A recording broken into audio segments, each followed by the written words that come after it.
Nanatiling mapayapa ang sitwasyon sa bayan ng Benito Soliven, Isabela sa kabila ng pagpapadala ng ilang pulis para sa augmentation ng Police Regional Office 2 o PRO2 kaugnay ng nalalapit na State of the Nation Address o SONA ni Pangulong Ferdinand Marcos Jr. bukas, ika-27 ng Hulyo. Sa panayam ng Bomba Radyo Kawayan kay Police Captain Ronnie Heranya, Chief of Police ng Benito Soliven Police Station, sinabi niyang sapat pa rin ang bilang ng mga pulis na naiwan sa kanilang himpilan upang mapanatili ang kapayapaan at kaayusan sa kanilang nasasakupan.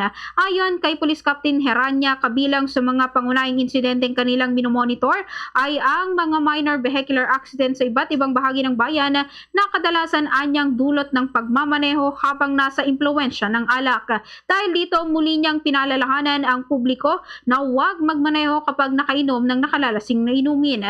Patuloy rin anyang nagsasagawa ng operasyon ang kanilang himpilan laban sa mga wanted person at kamakailan lamang ay naaresto nila ang isang suspect na wanted sa kasong rape sa Anda, Pangasinan at naibalik na sa naturang lalawigan. Samantala, sinabi din ni Police Captain Heranya na papalapit na ang Benito Soliven sa pagiging ganap na drug-free municipality. Anya kapwa kinilala bilang drug-free workplace ang kanilang himpilan at ang lokal na pamahalaan na habang inaasahan sa ika-3 ng Agosto ang retention ng drug-free at drug-cleared status ng lahat ng 29 na barangay sa bayan. Dagdag pa niya, wala silang namomonitor na gumagamit o nagbebenta ng ilegal na droga sa kanilang nasasakupan at patuloy silang nagsasagawa ng mga lecture at symposium sa mga paaralan bilang bahagi ng kanilang kampanya kontra droga. Bukod dito, tuloy-tuloy rin ang kanilang anti-criminality operations, checkpoints at Oplan Sita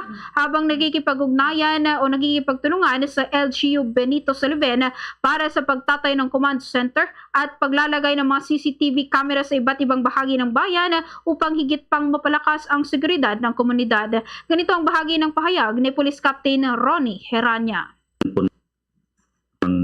Benito Soliven po, di po natin pa rin maiwasan na meron po pa rin mga tayo na itatalan na mga insidente po. Itong nakalipas lang na araw, nagkaroon po tayo ng insidente po ng pagpatay, yun po yung murder po. And then meron po mga minor na vehicular incident po. Muli na itala na self-accident, gawa po ng nakainom yung driver. And itong karaan yun nga self-accident dito sa may District 2. Fast sa Radyo Bombo!